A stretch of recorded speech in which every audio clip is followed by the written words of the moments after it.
Beneath the shimmering and restless surface of the sea exists a world that, in truth, was never meant for human beings. Our eyes, our lungs, even our bones were shaped for life on solid ground and, at most, for moving through shallow waters. Yet the ocean is far more than that blue sheet we see from the shore. It is a vast space, layered in steps, where light slowly unravels and life stretches toward limits that challenge everything once thought possible. At the surface, the ocean appears full of life. Sunlight penetrates the first meters of water and triggers explosions of plankton. Billions of tiny algae and cyanobacteria multiply, transform carbon dioxide into organic matter, and release oxygen.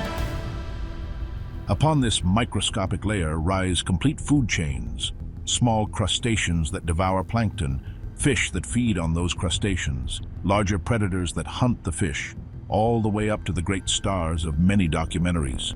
Sharks, giant tuna, dolphins, whales. All of this spectacle takes place within a relatively thin band, the sunlit zone, which extends from the surface down to about 200 meters in depth. Below that, light weakens at an unforgiving pace. Each meter of water absorbs photons. First, the red tones vanish, then the oranges, the yellows, and little by little the blue begins to fade. Around 200 meters, the ocean enters another regime, the twilight zone. It is a vast belt encircling the planet, reaching approximately 1,000 meters in depth. There, sunlight still exists, but it is only a shadow of itself, so faint that it can no longer sustain photosynthesis. No plant, no alga, no underwater forest can survive in those dim conditions. In this world without green energy, life depends on something that falls from above. A slow rain of tiny particles, remains of plankton, fragments of organisms, excrement, small carbon-rich clumps. This is marine snow. To the naked eye, if one could observe it through a window, it would look like dust suspended and falling in slow motion. But for the creatures that inhabit the twilight zone, each of those particles is potential food. The deep ocean lives on what the surface ocean discards. Where there is food, there is life, and the twilight zone is no exception. Yet the deeper one goes, the more the very idea of animal becomes distorted compared to the surface. The bodies that dominate this oceanic belt seem designed by someone intent on breaking every known rule. Many have become almost invisible. Transparent, gelatinous bodies, so delicate that they resemble glass sculptures floating in the blue darkness. The glass squid, for example, drifts through deep waters like an aquatic ghost. Its internal organs are barely distinguishable, its outlines blur, and the remaining light passes through it instead of reflecting and revealing it. The glass octopus takes this strategy even further. Its entire body almost completely disappears, and the only thing that betrays its presence is its eyes, two solid points in the middle of translucent nothingness. This extreme transparency remains to a large extent a mystery. It may be partly a sophisticated form of camouflage. If the body offers no surface for light to grip, it becomes harder for a predator to detect a silhouette against the gloom. It may also be a matter of energy economy. Producing pigments costs resources, and in an environment where every molecule of food counts, it may be more efficient not to pay that cost. It is likely a combination of reasons, layered over millions of years of evolution in a setting where survival means exploiting any possible advantage. But not all creatures of the twilight zone choose to vanish. Some follow the opposite path. Instead of hiding light, they create it. In an environment where almost no sunlight reaches with strength, bioluminescence becomes one of life's most versatile tools. Through precise chemical reactions, certain organisms produce flashes, pulses, and points of green, blue, or red light that float in the darkness. For an observer inside a submersible, the effect is hypnotic. Tiny living lanterns switching on and off in every direction. Here, however, light does not exist to be admired. It is a language and often a deadly trap. Some animals use light to lure their prey. A flash in the darkness can mimic a small, vulnerable organism, irresistible to another creature searching for food. Others use it to communicate or to find a mate. creating signal patterns that only members of the same species know how to interpret. And there is an even more bewildering strategy. Bioluminescence used to hide, not to be seen. Seen from below, a predator can make out the dark silhouette of potential prey outlined against the faint glow, filtering down from the surface. It is like looking up at a cloudy sky and seeing the shadow of a bird pass overhead. To avoid that revealing contrast, some species have developed a tactic called counter-illumination.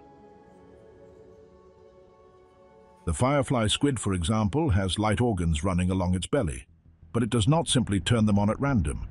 It continuously adjusts the intensity of its glow to match the light coming from above. When the match is perfect, the animal's outline vanishes, blending into the luminous background and becoming almost impossible to detect. It does not hide the light, it imitates it. Another master of luminous deception is the red-bellied comb jelly. Its body emits a deep red light, a wavelength that, at these depths, practically does not exist. Most deep-sea animals cannot see red. Their eyes are tuned to blues and greens. The result is that the jelly, and even the bioluminescent prey trapped inside it, looks black to almost everyone. Even with a glowing organism in its stomach, the whole silhouette remains invisible in the dark water. It is camouflage that works from the inside out. In the twilight zone, almost everything comes down to a constant negotiation with light. How much to reveal, when to shut off completely, when to flash a burst to confuse or seduce. But this region is not only a theater of shadows and chemical lanterns. It is also the stage for one of the most massive and regular movements of animals on the planet, the daily vertical migration. Each afternoon, as light fades at the surface, millions upon millions of organisms begin to rise from the depths. Lanternfish, squid, comb jellies, and other habitual inhabitants of the twilight zone move into shallower waters to feed on plankton, using the growing darkness to reduce the risk of being eaten by visual predators. During the night, the water column fills with bodies that just hours earlier had been hidden hundreds of meters below. At dawn, when the sun intensifies again, staying near the surface becomes dangerous. Then, as if a silent order were given, they all begin to sink once more, returning to the protective gloom of the deep.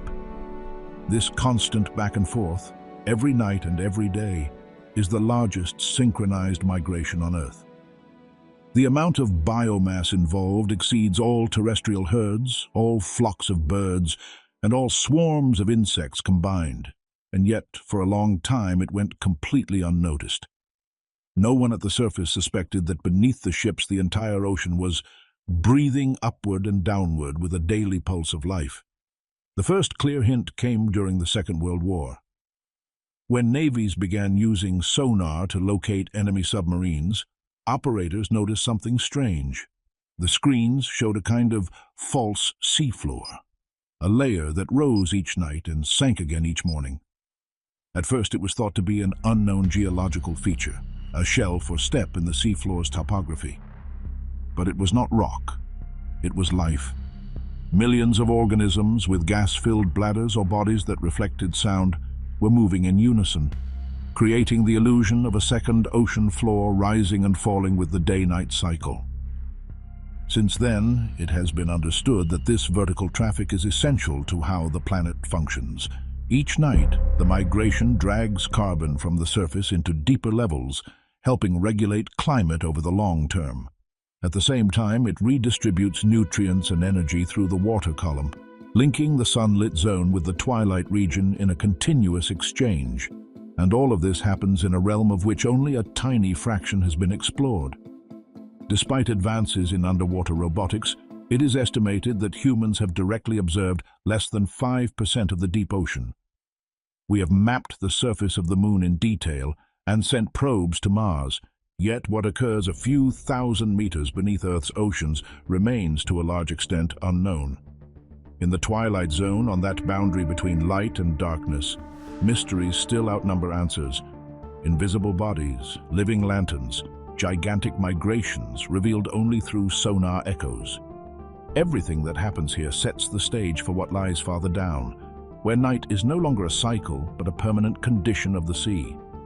In this hostile environment, evolution has had to solve a basic problem: how to see without light.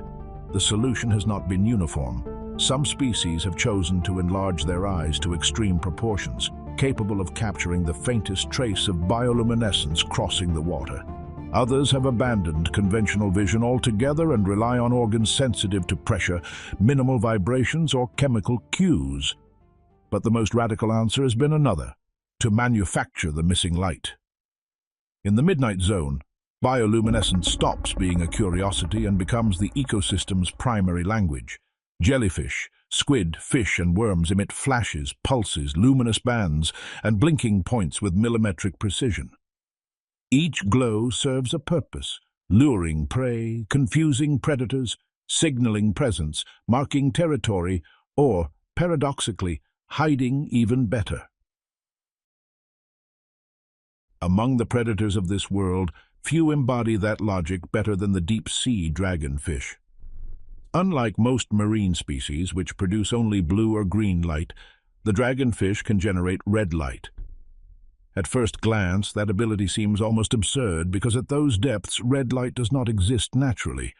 It has been filtered out by the water column long before it could ever reach down there.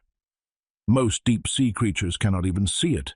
Their eyes are tuned to blue and green wavelengths. Precisely for that reason, the dragonfish's red light works like a private flashlight. When it illuminates its prey, the prey is unaware it is being bathed in light. For it, the night is still absolute. The dragonfish, on the other hand, can clearly perceive the outline of its target. Its eyes have specialized to detect exactly the part of the spectrum that no one else can see. It not only creates its own spotlight, it is also one of the few beings that can actually use it. Not every predator of the midnight zone relies on an invisible lamp. The deep-sea anglerfish has taken another path just as extreme. The female holds in front of her mouth a small, glowing lure, an extension of her body crowned by a bioluminescent gland. In total darkness, that point of light shining in the middle of nothing becomes a magnet for small fish and hungry crustaceans, accustomed to chasing any flicker that might mean food. When they come close enough, the anglerfish's jaws snap shut, trapping the prey inside an oversized mouth lined with needle-curved teeth. Yet the strangest thing about this animal is not how it hunts, but how it reproduces. In many deep-sea anglerfish species, the male is tiny, fragile, almost unable to survive on his own for long. In an ocean where life is scattered in 3 dimensions and finding a mate is almost an improbable accident, his only mission is to locate a female. When, after a search that can stretch on for months, he finally finds her, he does not risk losing her. He clings to her with specialized jaws, and over time, his body literally begins to fuse with hers. His internal organs atrophy one by one, until the male is reduced to a sperm-producing appendage, connected to the female's circulatory system and nourished by her blood. It is a form of reproduction so radical that it blurs the boundary between 2 individuals and a single composite organism. This strategy, which from the surface may seem grotesque, is in fact an extreme solution to an extreme problem: the near impossibility of finding a partner in an environment so vast and so dark. In the midnight zone, reproduction becomes a logistical challenge. Some species release enormous quantities of eggs and sperm into the water, trusting to chance. Others, like the anglerfish, choose permanent fusion. Darkness does not only change the way predators hunt, it also reshapes the ways a species can persist. Not all inhabitants of this world are active hunters. Many species lead a more passive existence, adapted to waiting. In a place where food is scarce and arrives irregularly, moving too much can mean wasting energy. That is why organisms that drift almost motionless are so common, with tentacles extended like nets, waiting for a current to bring them something to eat. Among them are nearly ethereal jellyfish and colonial siphonophores, chains of genetically identical organisms that function as a single body. Some deep-sea siphonophores reach lengths greater than a blue whale and yet are made of tiny units, each specialized for a particular task: propulsion, defense, prey capture, or digestion. On rare occasions, the ocean offers these inhabitants a staggering feast. When a whale carcass sinks from the surface and reaches the midnight zone, it becomes more than a lifeless body. It is a biological oasis. For decades, the whale's skeleton and tissues can sustain entire communities of specialized organisms. First come the large scavengers that consume the softest flesh. Later, worms and bacteria begin breaking down the fat and the remnants clinging to the bones, releasing chemical compounds that feed new groups of microbes. Each phase of decomposition gives rise to a different set of species, a complete ecological succession concentrated in a single point of the abyss. Despite the presence of submersibles and remotely operated vehicles, our knowledge of this region is still fragmentary. Fish with almost transparent bodies have been observed, others with jaws capable of opening to exaggerated dimensions to swallow prey nearly their own size, and species so fragile that they cannot survive being brought to the surface. For every organism described, scientists suspect that dozens more exist that have never been seen. Each new dive reveals life forms that do not fully fit into any previous classification. Jellyfish with structures that unfold like inverted umbrellas, creatures with luminous organs arranged in patterns not yet understood, or animals that move so slowly they seem motionless, as if time itself surrendered at these depths. What little is known about the Midnight Zone comes mostly from isolated observations. A submersible descends, turns on its lights, travels a few hundred meters, and then must return to safer waters. Automated cameras, for their part, are often lowered baited and remain recording the immediate surroundings for a few hours before being recovered. This means that a significant portion of what is observed corresponds to species artificially attracted by the presence of food. The rest of the landscape, the everyday behavior of many organisms, and the way they interact when there are no lights or unfamiliar noises, remains largely hidden. Even today, most of this band of water lies beyond the direct reach of the human eye. In the Midnight Zone, life seems to have taken every known rule and put it to the test. Light no longer guides the way. It is used as a weapon or a disguise. Invisibility is not an occasional advantage, but a condition of existence. Size, body shape, eye structure, even the very idea of what it means to be male or female are reinterpreted in the light of an environment that tolerates no mistakes. It is a world where everything revolves around energy. How to obtain it, how to save it, how to avoid becoming someone else's energy. From this perpetual darkness, the descent into the unknown continues. At about 4,000 meters of depth, the descent through the water column comes to an end. The Midnight Zone fades out, and for the first time in many kilometers, something resembling a floor appears. The ocean stops being only volume and becomes territory as well. There stretches the Abyssal Plain, one of the largest environments on the planet. A flat expanse of cold mud that covers more than half of Earth's surface, and at the same time, one of the least understood places.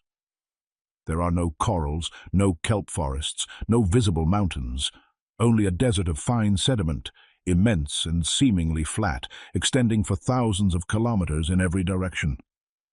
The temperature almost never exceeds 4 degrees Celsius. The food that arrives from above is scarce and scattered, a faint rain of organic particles lost in an ocean of water and mud. Surviving here requires another way of being alive. In this monotonous landscape, any signal becomes important. A small unevenness, an isolated rock, an object fallen from the surface can alter the microscopic currents that carry sediments and nutrients. On a human scale, the scene might appear motionless, almost dead, but on the abyssal timescale, the plane is in constant motion, particles settling, organisms digging tiny tunnels, traces slowly erased until the surface becomes smooth again. It is a world where almost nothing happens quickly, but nothing remains entirely unchanged. One of the most visible adaptations at these depths is size. Many species inhabiting the abyssal plain are surprisingly large compared with their shallow water counterparts. Giant isopods can reach the size of a small puppy, with segmented, robust bodies that crawl slowly over the muddy bottom like miniature tanks. Amphipods, which near the surface usually measure only a few millimeters, can here exceed the size of a human hand, moving in nervous leaps around any source of food. It is even believed that the giant squid, one of the largest invertebrates in existence, roams these deep layers like a shadow that is almost never seen. This increase in size in such an extreme environment is known as deep-sea gigantism, and it remains a mystery. Several explanations have been proposed. Perhaps large bodies retain heat better in cold waters, or perhaps they allow more energy to be stored between scarce meals. It has also been suggested that the slow metabolism of the deep, combined with long lifespans, makes it easier for some organisms to reach sizes their surface relatives never achieve. No single hypothesis fully explains it. Abyssal gigantism is, for now, one of those answers without a closed question that the deep ocean keeps accumulating. Food on the abyssal plain arrives as tiny particles of marine snow, falling from the upper layers, but every now and then the ocean grants an enormous feast. When a whale carcass sinks to these depths, the muddy desert transforms. That gigantic body becomes a colossal source of life, an oasis in the middle of darkness, capable of sustaining entire communities for decades. First come the more mobile scavengers, sharks, hagfish, and large amphipods that tear off strips of flesh with voracity. In a matter of hours, much of the soft tissue disappears beneath a cloud of bites and mouthfuls. Then even more specialized organisms arrive. Bone-eating worms attached to the bare skeleton, bore into the bones, and extract the oil trapped inside. Bacteria and microbes break down the fatty remains and release chemical compounds that feed new communities of microorganisms. From a single carcass, a whole miniature ecosystem forms with its own ecological succession, pioneers, colonizers, species that can exist only while certain compounds last. When decades later the skeleton fully disintegrates, the oasis vanishes, and the plain returns to its previous state, as if nothing had happened. But most abyssal creatures cannot depend on the luck of a whale falling nearby. For them, everyday survival means making the most of the little that comes from above. The vampire squid illustrates that strategy well. Despite its unsettling name, it is not a fierce hunter. It does not chase large prey or fight spectacular battles. It lives by slowly collecting the marine snow that falls from the upper zone. With its filaments and arms, it captures organic particles, fragments of detritus and small pieces of decomposing life. It survives in waters with very little oxygen, thanks to an extraordinarily efficient type of blood for retaining it and an extremely slow metabolism. Every movement is calculated. Every gesture has a cost that must be repaid. In this desert of mud and silence, life unfolds at a different pace. Organisms grow slowly, reproduce rarely, and many species reach ages that at the surface would seem impossible. The Greenland shark, capable of inhabiting these depths, is one of the most extreme examples. It is estimated to live for more than 400 years, making it the longest-lived vertebrate known. Its skin, marked by scars from decades of encounters and collisions, is a living archive of an ocean that changes so slowly that each human generation sees only a single frame. Slowness affects not only individuals, it also shapes ecological processes. An object that falls from the surface may take years to be covered by sediment. A footprint left by an animal in the mud can remain visible for long periods before fading. Human disturbances leave furrows that can persist for decades. The abyssal plain is, in a way, an archive of everything that touches its surface. In an environment that seems so uniform, any extra source of energy becomes critical. Deep currents carry oxygen from polar regions and redistribute nutrients, but they do so at such a slow pace that the system's balance can break easily. That is why the mere arrival of a whale carcass, a massive log, or a sediment slide can be enough to reorganize entire communities. For many species, these rare events represent the difference between a viable population and one condemned to disappear silently. Beneath the abyssal plain, when it seems the ocean has already shown everything it has, another frontier still opens. It is no longer the water column or the flat desert of sediments, but a series of deep cracks that cut the seafloor like gigantic scars. These are ocean trenches, zones where Earth's crust bends and one plate sinks beneath another, dragging the ocean floor down into even more extreme depths. This territory bears a name that directly evokes the underworld, the Hadal Zone. It begins around 6,000 meters of depth and plunges to nearly 11,000, deeper than any other accessible place on Earth. The physical conditions in this realm are hard to imagine. The temperature remains almost always just above freezing. The water never sees sunlight. The pressure easily exceeds 1,000 atmospheres. Every square centimeter of a surface receives a force that would crush, without effort, any structure not designed specifically to withstand it. Seeing it as a mere number does not convey the reality of what it means. For a human body, it would be an instant death.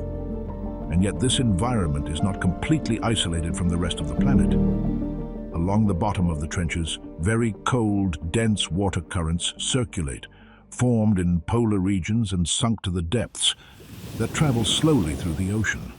Those water masses carry dissolved oxygen and, in doing so, connect the abyss to the global climate system. Without that discrete but constant supply of oxygen, even the best adapted forms of life would collapse. The Hadal Zone is not a sealed pit, but an extreme within a planetary circuit. In this landscape of steep walls, sloping floors, and miniature valleys, life has had to reinvent almost everything. One of the most striking examples is the trench snailfish. At first glance, they look fragile. Soft bodies, almost transparent skin, few and delicate bones. It feels counterintuitive to think a creature like that could thrive where pressure threatens to deform everything. That is precisely where their strength lies. By minimizing rigid structures and relying on gelatinous tissues, their bodies adapt better to the crushing weight of water. Their cells are also stabilized by special molecules that help proteins keep their shape and function at pressures that would destroy the biochemistry of most vertebrates. These snailfish are, as far as we know, the deepest living vertebrates in the ocean. They have been recorded near 8,000 meters in some trenches. Below about 8,200 meters, observations become empty. No bony fish have been documented. That emptiness marks a concrete biological boundary. Beyond that depth, the combination of pressure, temperature, and energy availability seems to impose a limit fish cannot cross. What for science is a numerical data point is, for marine life, an invisible wall. Past that frontier, the bottoms of the deepest points, like Challenger Deep in the Mariana Trench, are populated mainly by invertebrates and microorganisms. Among the invertebrates, scavenging amphipods dominate many of the images obtained with baited cameras, swarms of small crustaceans that rush quickly to any piece of food that falls from the surface. Their presence shows that, even in the most remote place, organic remains falling from above are still fiercely contested. But perhaps the most bewildering inhabitants of the abyss are others, organisms that, at first glance, do not even look like animals. Clinging to rocks or half buried in sediment, xenophyophores appear, gelatinous masses coated in mud that defy intuition. Each of those forms corresponds to a single cell, but a gigantic one, capable of reaching dimensions comparable to a human fist. They build delicate structures using grains of sand, mineral fragments, and microscopic remains they find around them, and they filter the smallest organic particles from the water to feed. On a cellular scale, they are true extreme experiments in how to sustain life under overwhelming pressure and minimal resources. For science, these beings hold an interest that goes beyond mere biological curiosity. Every membrane that does not rupture, every molecule that keeps functioning at that pressure, is a clue toward new ways to stabilize chemical structures. Understanding how cells organize and repair themselves under these conditions could offer ideas for fields as different as biotechnology, tissue preservation, or even materials design. The floor of the ocean trenches acts as a natural laboratory, where evolution has tested solutions for millions of years, solutions that have not yet been imagined at the surface. The Hadal zone also contains settings where life feeds directly on Earth's internal energy. At hydrothermal vents and chemical seeps along trench walls, superheated water mixes with the extreme cold of the surrounding environment, loaded with hydrogen, sulfide, methane, and dissolved metals. Instead of depending on marine snow, some microorganisms here obtain energy by oxidizing those compounds. This is chemosynthesis, a process analogous to photosynthesis, but based on chemical reactions rather than sunlight. On that invisible foundation, entire small communities rise. Tube worms with no mouth or digestive system that depend on symbiotic bacteria, giant clams and mussels adapted to toxic waters, crabs that literally graze on microbial mats. A whole food web whose origin is not light, but Earth's heat and the chemistry of the oceanic subsurface. These systems show that life can thrive in conditions completely alien to the surface world. They are also important models when thinking about the origin of life on Earth and the possibility of similar ecosystems on other bodies in the solar system, such as Europa or Enceladus. Despite their relevance, trenches and the Hadal zone remain almost blank areas on the map of human knowledge. Most available data comes from exploration robots and trawl nets that, when brought back to the surface, deliver organisms deformed or destroyed by pressure changes. Many creatures arrive crushed, unrecognizable, leaving only blurred hints of what they truly look like in their natural environment. Added to that, the number of people who have physically descended to the Mariana Trench is smaller than the number who have walked on the Moon's surface. Each dive adds a few fragments to an immense mosaic that is still mostly empty. In that context of such limited information, mysteries abound. It is still not fully understood why so many deep ocean species develop gigantic sizes, or why others choose to nearly vanish in the darkness through ultra-black skins capable of absorbing almost all the light that reaches them. It is also unclear why nearly 3/4 of the creatures inhabiting the deep ocean are bioluminescent, or what exact combinations of signals, defenses, and deceptions hide behind that ability. The chemical mechanisms that make it possible to emit light at wavelengths that most other organisms cannot even perceive remain, in part, an enigma.